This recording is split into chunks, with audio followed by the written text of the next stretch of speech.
오늘 예배하는 모든 분들에게 하나님이 주시는 감사의 부흥이 놀랍게 일어나기를 축원합니다. 목회를 해가면서 제가 우리 성도들의 형편을 이렇게 저렇게 들어갈 때가 있습니다. 기쁘고 좋은 소식도 있지만 어떨 때는 우리 성도들의 말할 수 없는 아픔과 어려움에 대해서도 듣게 됩니다. 참 마음이 안타깝고 아플 때가 있습니다.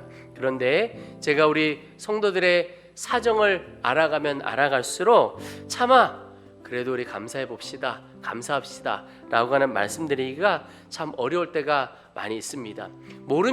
차라리 모르면 감사합시다 이렇게 말하기 쉬울 텐데 사정을 알고 나니까 참 그러기가 쉽지 않더라고요. 그런데 하나님도 우리 모든 것을 알고 계시죠. 하나님도 우리의 사정 다 아실 텐데 우리가 얼마나 어려운지, 얼마나 형편이 쉽지 않은지 하나님도 다 아실 텐데 그럼에도 불구하고 하나님은 여전히 우리에게 감사하라고 말씀하고 있습니다. 오늘 읽었던 말씀 16절부터 보면 너희 가운데 모든 남자는 1년에 3번 곧 무교절과 칠칠절과 초막절에 내 하나님 여호와께서 택하신 곳에서 여호와를 배웁되 빈손으로 여호와를 배웁지 말고 각 사람이 내 하나님 여호와께서 주신 복을 따라 그 힘대로 들을지니라. 하나님께서 감사를 하되 심지어 힘을 다해 감사하라고 그렇게 아주 감사를 강권하고 있으십니다. 하나님 우리의 이런 어려운 형편을 다 아시면서도 왜 우리에게 이런 어려운 중에서도 감사라고 하실까? 우리로 하여금 그럼에도 불구하고 감사할 것이 있음을 알게 하기 위함입니다. 다 부족하고 불평할 것이 많아 보여도 찾아보면 또 감사가 있습니다. 똑같은 상황을 살아도 감사하는 사람이 있고 또 불평하는 사람이 있을 수가 있습니다. 그런데 그 상황에 대처해가고 그 상황을 이겨가는 힘이 너무 다릅니다. 결말도 다릅니다. 이스라엘 백성들이 가나안 들어가기 전에 광야 생활을 합니다. 그런데 이 광야 생활은 하루하루가 기적이었습니다. 날마다 주님이 주시는 만나를 먹었고 때로는 메추라기를 먹었습니다. 반석에서 물이 나와서 그들이 물을 마셨고 그리고 그 광야를 40년을 지나는 동안 옷이 헤어지지 않았고 신발이 헤어지지 않았습니다. 기적이죠. 하나님께서 불기둥 구름기둥으로 그들을 인도해 주셨습니다. 날마다 주님이 공급하시고 인도해 주시고 지켜주시는 것을 경험하며 살았습니다. 그래서 광야 생활은 하루하루가 기적이었습니다. 그런데 그 기적 속에 살았던 이스라엘 백성들은 기적인 것에 대해서 감사하지 못하고 오히려 늘 불평하고 원망했습니다. 그들의 전문이 원망 불평이었습니다. 그런데 그들의 마지막이 어땠는지 아십니까? 약속의 땅에 들어가지 못하고 광야에서 다 죽었습니다. 여러분 우리가 그저 한마디 툭 내뱉는 불평, 원망 그럴 수도 있지. 그게 아니라 하나님 앞에 이 불평과 원망은 무서운 죄라고 하는 사실을 알아야 합니다. 마지막을 생각하면 함부로 할 것이 아닌 거죠. 감사하는 사람은 어려운 상황을 대하는 태도가 다릅니다. 감사하는 사람은 어려움도 극복하는 힘이 있습니다. 그 말은 감사 그 자체가 능력이다 이런 뜻입니다. 여러분 감사가 하나님의 풍성한 은혜의 문을 여는 열쇠가 되는 겁니다. 감사할 때 더 큰 하나님의 은혜를 누립니다. 자녀도 그렇죠. 불평하는 자녀는 참 주기도 쉽지 않습니다. 그런데 감사하는 자녀에게는 더 주고 싶은 거죠. 하나님의 마음도 똑같습니다.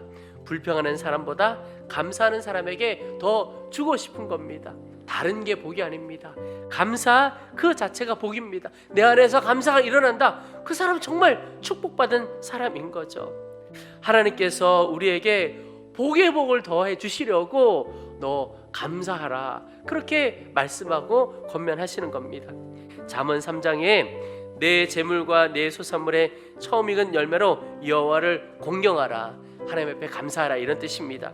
그런데 그 다음에 그리하면 내 창고가 가득히 차고 내 포도즙 틀에 새 포도즙이 넘치리라 풍성하게 될 것이다 이런 뜻입니다.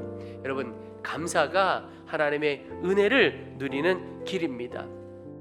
우리가 예수님을 믿고 살아가는 이 신앙생활, 신앙의 수준이 있는데 신앙의 최고 경지라고 하면 무언가 우리가 어떤 일을 이루는 것이 아닙니다. 신앙의 최고 경지는 항상 기뻐하고 쉬지 않고 기도하고 범사에 모든 일에 감사하는 겁니다. 이게 예수를 제일 잘 믿는 겁니다. 여러분, 우리에게 아무리 힘들어도 감사가 나오면 삽니다. 그 영혼이 힘을 얻고 어려움을 이길 힘을 감사하는 자에게 하나님께서 부어주십니다. 오늘 14절 말씀입니다. 절기를 지킬 때는 너와 내 자녀와 노비와 내 성중에 가는 레위인과 객과 고아와 과부가 함께 즐거워하되 그랬습니다. 감사절기를 지킬 때 그저 감사절기를 지키는 우리 자신만 즐거워하는 것이 아니라 오늘 표현을 보면 노비, 객, 고아, 과부 이런 이들과 함께 즐거워해야 된다고 말씀하고 있습니다. 여러분, 여기 표현하는 노비, 객, 고아, 과부가 어떤 사람이냐면 그 시대, 지금도 마찬가지죠. 가장 가난하고 어려운 사람들입니다. 이런 사람들과 함께 즐거워해야 그 감사가 진짜 감사라고 하나님께서 말씀하고 있는 거죠. 여러분, 감사절은 우리끼리 즐거워하는 날이 아닙니다. 우리 주변에 어려운 이들과 함께해야 정말 감사인 겁니다.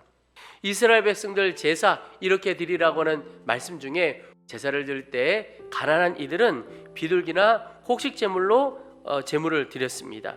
그런데 조금 여유가 있는 이들은 양이나 소로 제물을 드렸습니다. 그런데 이 양이나 소 덩치가 크지요. 이거 제물로 잡으면 하루 이틀 사이에 다 먹기가 어렵습니다. 근데 3일째는 먹지 말라. 어떻게 해야 합니까? 다 썩어 버리도록 합니까? 그게 아니고 하나님의 마음은 이웃과 나누라는 겁니다. 그거 너 혼자 숨겨두고 먹지 말고 하루 이틀 사이에 다 빨리 나눠서 먹으라라고 하는 거죠.